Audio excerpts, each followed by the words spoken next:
get started.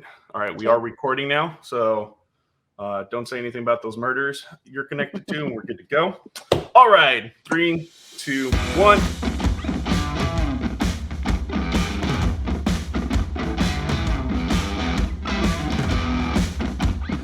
This is Yanni Bear, your host of Strong Personalities. Today, I have the head judge of the 64-kilo Women's World Championship with the Pro Strongman League, Cori Butler. Cori, how are you doing?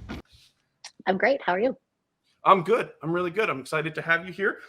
You are the American record holder in the Axle Clean and Press. You got second in America's Strongest Woman 2020, 2021. And you got third at the Shaw Classic in 2022. So I feel like the 64-kilo class has they're in trusting hands for this show. And I've seen you firsthand be a judge at other competitions. I even see you actually go through the events, like you test run them to see exactly what the athletes are going to expect.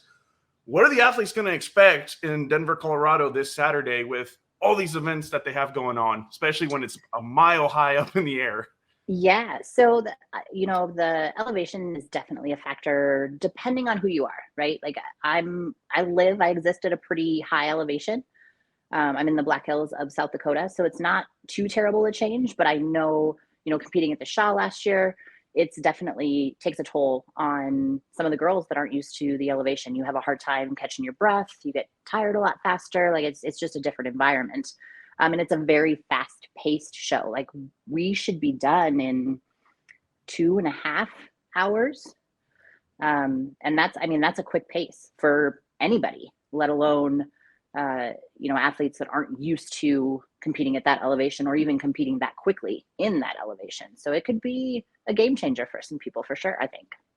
Yeah, so one of the things that I was thinking about with the goal that the Pro Strongman League has when it comes to how quickly they want to go through events is I was actually at USS Nationals this past Saturday, and Hannah Coldiron, who competes in the 64, her division actually was able to knock out 5 events in 2 hours. Yeah.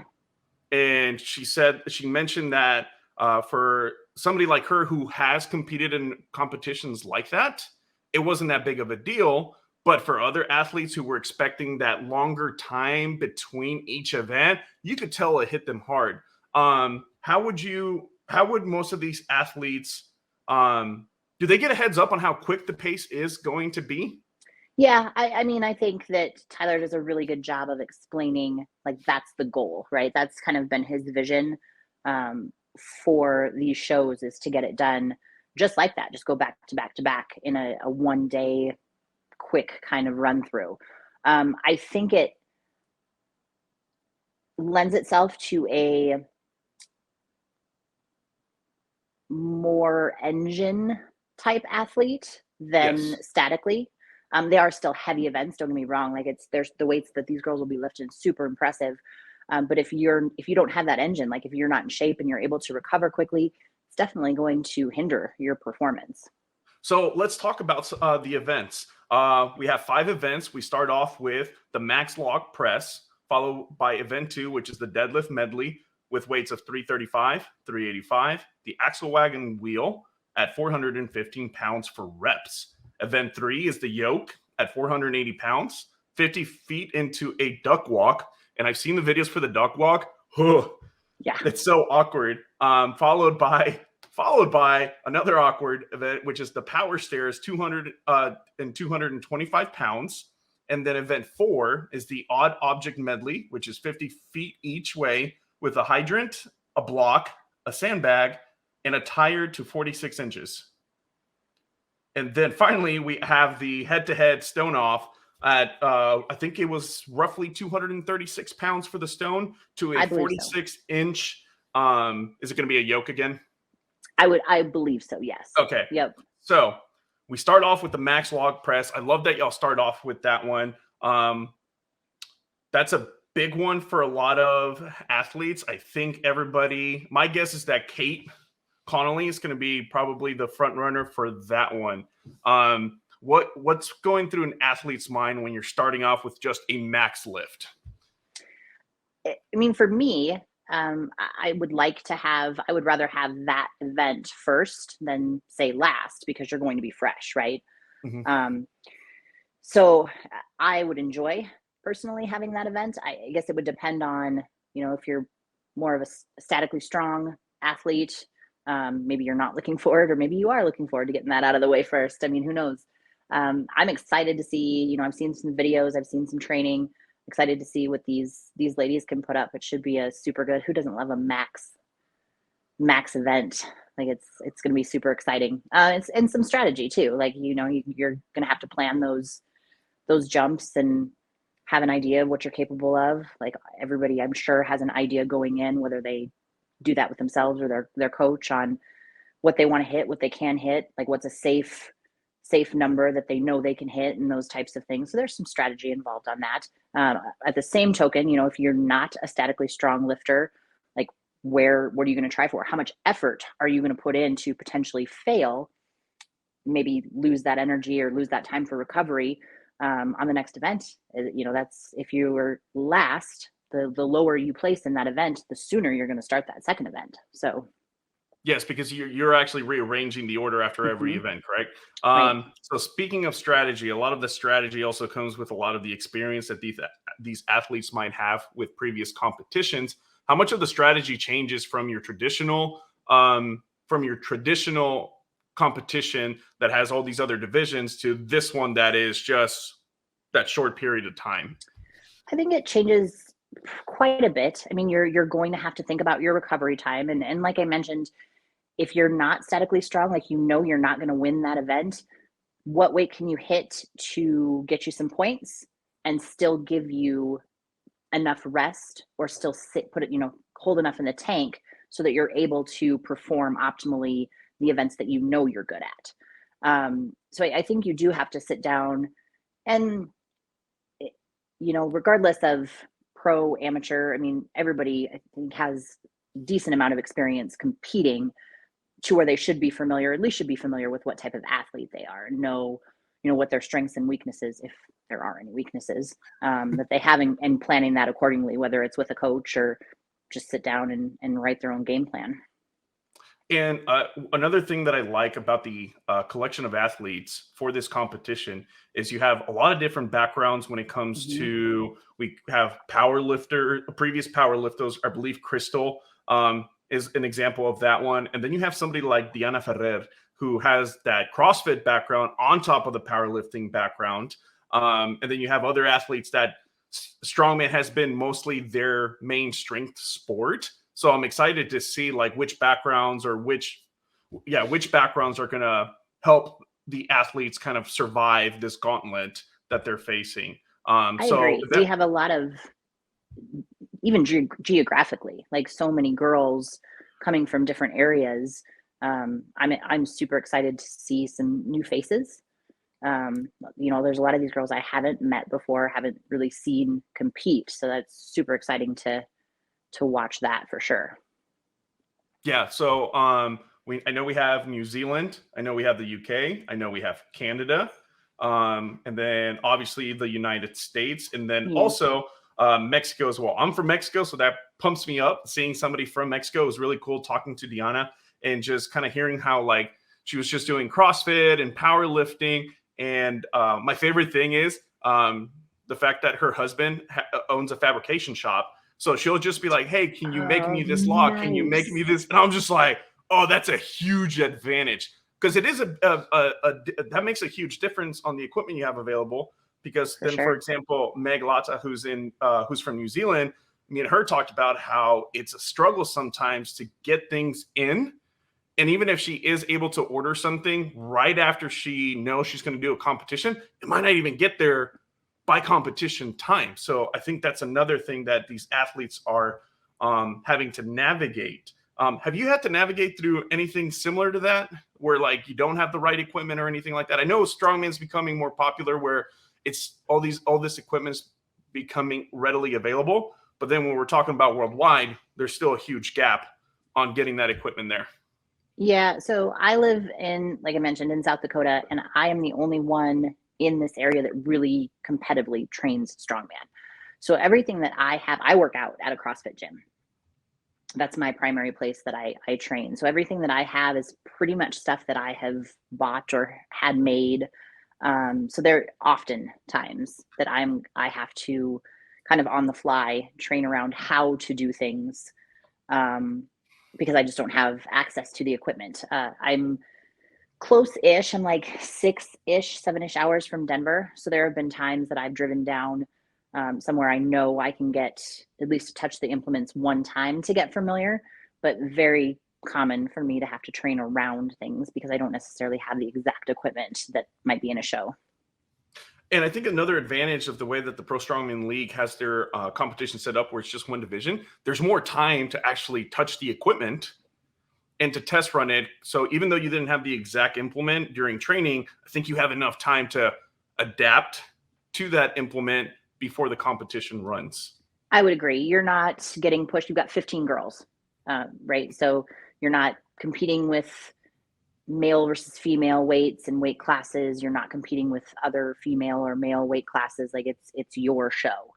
So we give you plenty of time to get warmed up, kind of get a feel for your, I mean, if you're not warming up on the exact equipment, we have something for you that is comparable to what you're going to be competing on. So it's not like we're going to stick a heavy kettlebell in the warm-up area and expect you to go out and perform duck walks, right? So they get ample time and not so much fighting with other people. Like it's a small contest, it's a quick show, but they're given ample time to warm up and get familiar with what they're going to be competing on.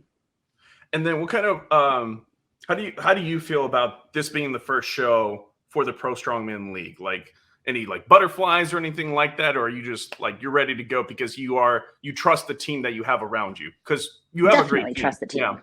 Yeah, definitely trust the team. I believe in Tyler's vision, and he's on top of things. You know, he's super detail oriented, is very focused on making sure that things run successfully. Obviously, there's always a thing or two that are going to pop up. Like that's just the nature of the beast.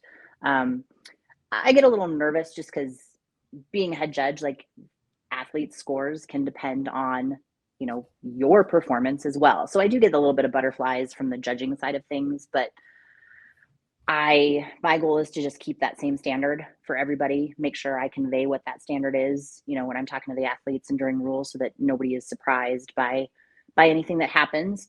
I expect things to run smoothly. I don't expect any big, terrible, awful messes.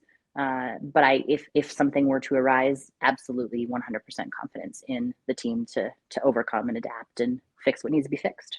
Yeah, exactly. Because I'm looking at the event list, right? And I think the two toughest ones to be consistent across the board are actually the first two events, right? Because events 3 and 4 and 5, it's clear. Like you have to get the weight to a certain point. That's it. Or the stone, you just have to get the stone over the yoke height at 46 inches, and then that's it. You have to stay within the time frame, obviously, because they have 30 seconds, or is it 20 seconds? 30. I believe it's 15 seconds to get it to Off the your floor? lap. Yeah, Yep. something like, yes, and then you've got 30 seconds to complete the lift. Okay, good. But those first two, the max walk press, we've seen anything that's overhead through other competitions. There's been a lot of feedback given to those competitions and those judges when it comes to the inconsistencies that you see on what a lockout looks. And then for deadlifts, it's not necessarily that people don't know what a lockout looks like, but sometimes how strong these athletes are and how quickly they can move through these weights, you have to make sure that they're able to lock out. So what do you do to prepare for those type of events that you really have to pay attention to so many aspects of the athlete's body to make sure everything falls in line? Yeah. So I do make sure that I communicate very straightforwardly on what I'm looking for. So log press, you know, there is a little bit of a multi-dimensional. You got to make sure feet are together, or at least in line with each other. Elbows are locked out, heads through the window. You know, I tell them to lock eyes with me to make sure that they can see a down call if they're given it, or if I'm, you know, telling them, no, you're not locked out, or whatever the case might be. Eye contact is key. And with the deadlift too. I think oftentimes, you know, some things that I will be looking for is making sure that the knees and hips are locked out. which can be a difficult thing to sometimes see depending on where, you're standing. But that is something like no soft lockouts. I'm not going to give you a down command if you're, 20 feet leaned this way and arched in the back and your knees are soft. Like I don't care how far back you lean. I care that your hips and your knees are in line and locked out. So, and sometimes that can be, a lot of things in play with there as far as attire, knee sleeves, elbow sleeves. Like sometimes you can't necessarily see, things are wrinkled, if things are bunched up, stuff like that.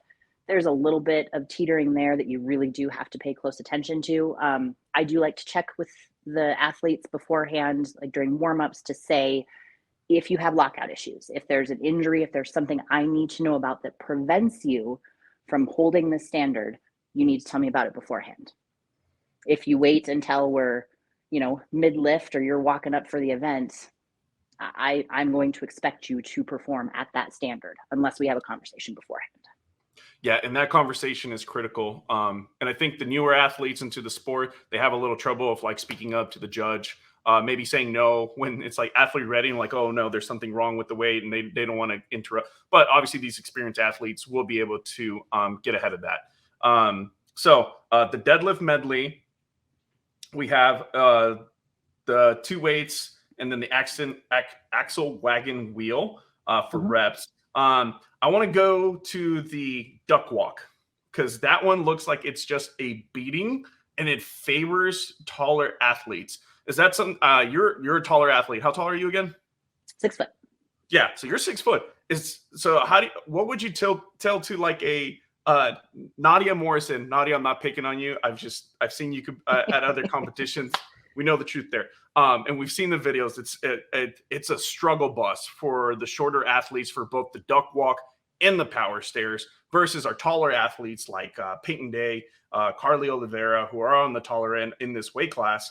Like, what are some of the things that you just, for the athletes, like, what do you do to survive those when you're on the shorter end? Or what would you suggest to those athletes or any athlete that's going to watch this, see themselves in a Nadia, see themselves in one of the other shorter athletes, and like, how am I going to survive this in the future if I have to face it?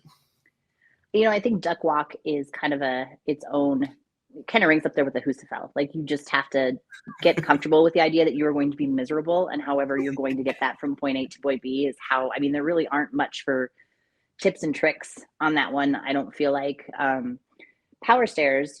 I've seen shorter athletes actually zercher a power stairs handle, so they're up under it like this to give them that extra height onto the stairs.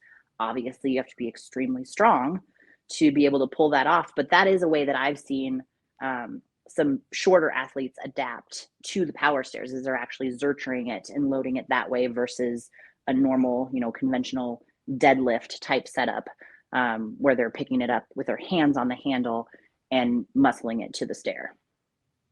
So I'm curious to see if right? Yeah, absolutely. Who can die last? I've never heard that one before. Who can die last? I love that. And then we go to the odd object medley, right? So we have the fire hydrant, we have a block, and then I know you don't want me to say this out loud, the sandbag, and then the tire, right? What do you tell athletes for those awkward objects, like especially since a lot of them might not have them, like we talked about, to train with? Yeah, I think determining strategy so I think the important things and where you're going to save or lose a lot of time is your pick on those implements and your transitions. So, having a strategy of how you're going to pick that up. I've seen in past competitions, the tire giving people a lot of problems. So knowing that, I would go in playing with that on kind of how I'm going to pick that up. What's the most efficient way to pick that up? Hopefully they've done that in training, but really making sure that your pick is, I would rather take the time, the extra few seconds to get the pick right so that I can bolt with it, than, picking it up oddly or uncomfortably and having to kind of waddle and maneuver with it and lose that time carrying, because that's where I'm going to be faster, right? Is in that transition to to the loading platform.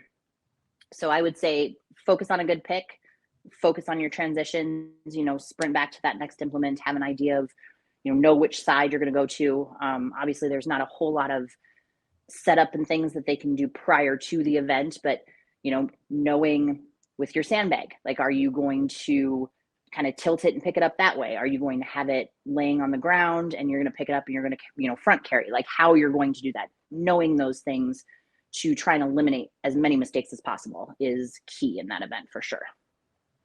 And then, of course, we finish off with the head-to-head stone off, right? So I know a lot of people sometimes get a little tired of always seeing the traditional stone event where you just kind of put it up on the platform.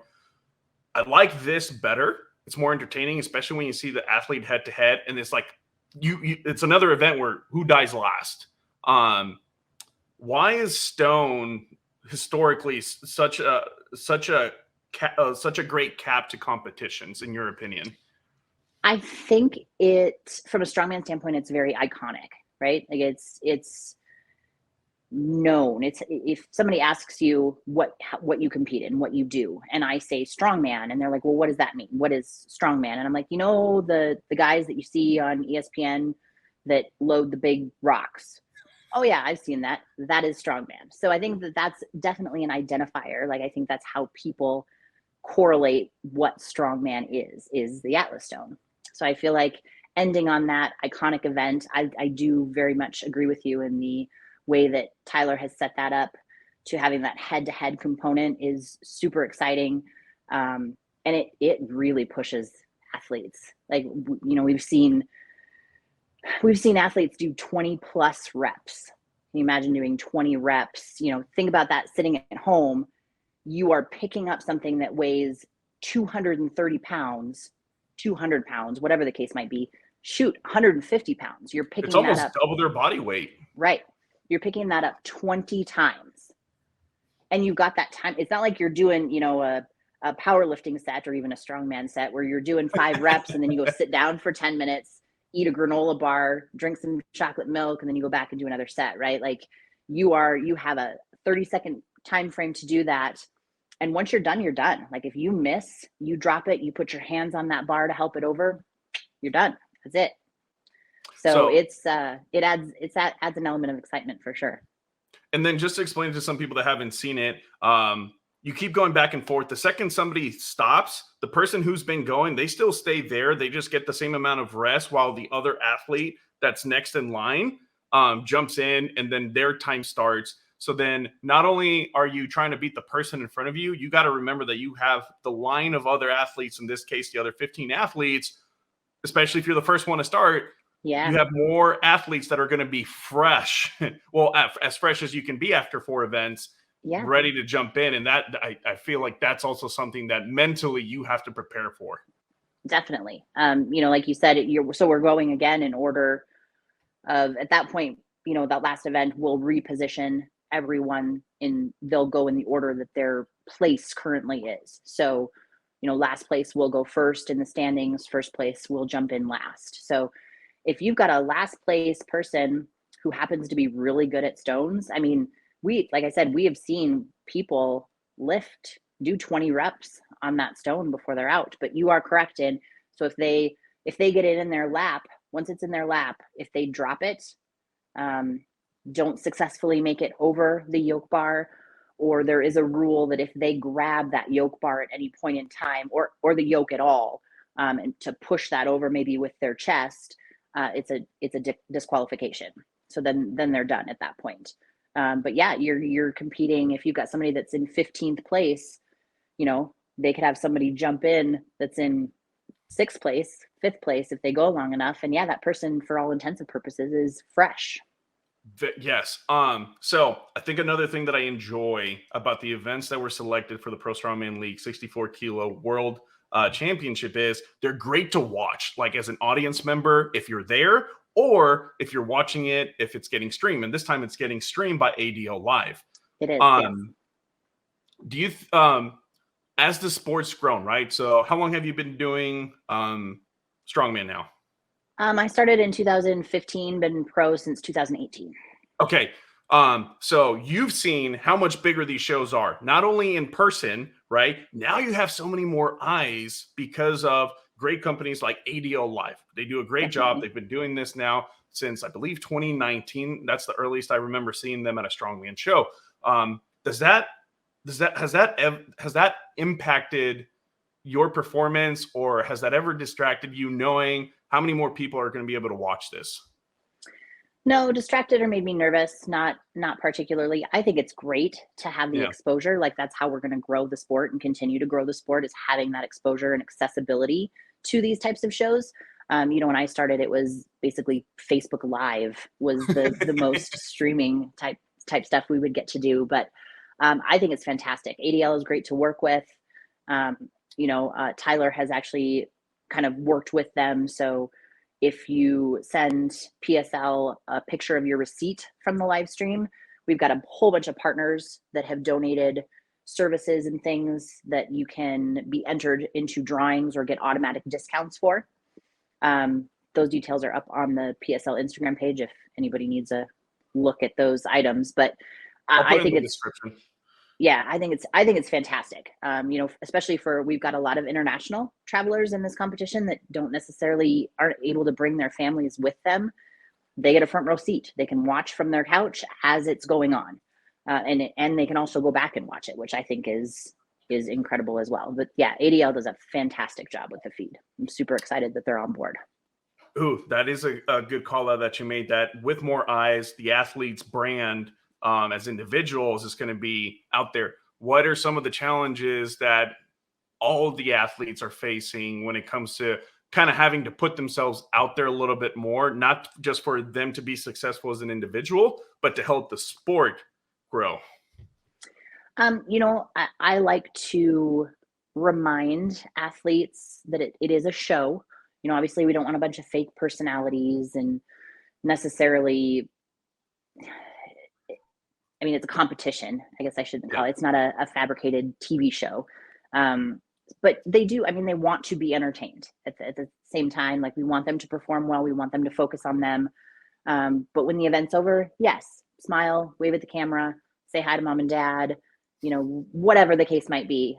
We don't want to take away from the performance, obviously, but that's how people are going to identify with you and get to know you and follow you. And, people are going to get favorites that way. Like that's how you portray yourself on that camera. And I think that's important. And I think that's something that we're kind of coming into. Women haven't really historically had a lot of exposure that way. It's grown exponentially in the last few years, which I think is amazing. And that's how we continue to grow, is how we portray ourselves. Especially, and not even just during the competition. I think the athletes can, the sport is moving in a direction where the athlete can't just be posting on their social media just their lifts. Like you have to be able to create an emotional attachment to the athlete versus just a performance attachment, because that one eventually like fizzles out, right? But if you're somebody that's entertaining, that's honest, that can kind of speak to an audience, so that way they want to follow your story regardless of where you go in the sport, that's what's going to really grow the sport. And I think that's the big opportunity that ADL, like streaming with ADL Live, is going to give these athletes. Because I remember, I know a lot of athletes are great one-on-one, but then like you put a camera in front of them, they go Ricky Bobby on you, and they just start like, they don't know what to do with their hands. For sure, especially if you've never been in that situation. Yeah, I definitely understand why it's a big impact. I think I was talking to Emma, and I actually gave her a suggestion because she was asking me like, hey, because she's wanting to start a podcast. And then one of the things that I suggested to her was go do an open mic. Like That's a great idea. Just get used to bombing. Because I used to do stand-up comedy. And then the second you're like, all right, sometimes it's not going to land like I want it. It's not the end of the world. She actually went and did it, and she came back and she's like, yes, it gives me a whole different kind of confidence to just talk. And I was like, yes. But yeah, so idea. it's a different aspect of the athlete that they have to also learn how to grow versus just what's going to be on the competition floor. All right, so we've talked about ADL Live. What about some of the sponsors that are, I want to finish off with that one. What about some of the sponsors that you're happy that the Pro Strongman League has partnered up with? I'm grateful for all of the support. Yeah. We've gotten some really great businesses on board though, and partners on board. So Cerberus has been kind of ride or die with us. I am a Cerberus athlete myself, Yep. fully believe in their products. It's nice to be able to have their equipment. We also have an equipment kind of fabricator on board, Madewell. So I know he's doing some stuff from the show. Mhm. And Airwave, who is huge right now. I actually just jumped on with some of their products, and I've never had a mouth guard be more comfortable in my entire life. I've got some jaw issues, and it's fantastic. Like I'm not sponsored by them, but I do full love their product. Yeah. Not sponsored by them, although I am wearing their shirt. Barefoot, great support from Barefoot, and Zone is always a amazing supporter of us, as well as Serious Still Fitness. Hosswear does great t-shirts. I'm looking forward to getting a couple more of those this weekend. Dude Wipes is kind of a new one that's come on board. The Serious Still Fitness. I know Yep. I've seen them before, and then the Wolf Pack supplements as well. Yep, Wolf Pack. I am looking forward to seeing what they have. Like some of their supplements and things will be interesting good to try out and see what they're about. They've got a good theory behind their stuff as far as being more kind of products. No, what is their hashtag? Real science, no BS, I believe is their hashtag. Yes, the less BS, the better. Yes. So real quick, before we end this, I just wanted to check in with you. I know you have the Shaw Classic ahead of you. Are you excited about that one? Super excited, super nervous, mostly excited. That's good. Cori, thank you so much for jumping on to talk about the 64 kilo World Championship with the Pro Strongman League this Saturday, where you're going to be the head judge. So I know they're in good hands. Where can people find you if they want to reach out? Pro Strongwoman Cori Butler is my IG handle. Pretty easy to find. There's not too many Coris, Cori, not too many Coris in the world, spelled that way anyway. So that's pretty much where I do most of my lifting and things. There's also some kid videos on there. It's mostly lifting and kids. That's pretty much my life. So they can find me there. To keep busy. Yeah. Yeah, absolutely. It's nonstop. My life is nonstop. So yeah, that's where they can find me. I'll be in Denver this weekend. If you can't be there in person, sign up for the show. $10 gets you the whole show. adllive.com. It is all over the PSL social media page. So if you need a link, go check it out there. There we go. Awesome. Thank you so much, Cori. Yeah. I will see you on the live stream this weekend. Bye. Sounds good. Thank you. See ya.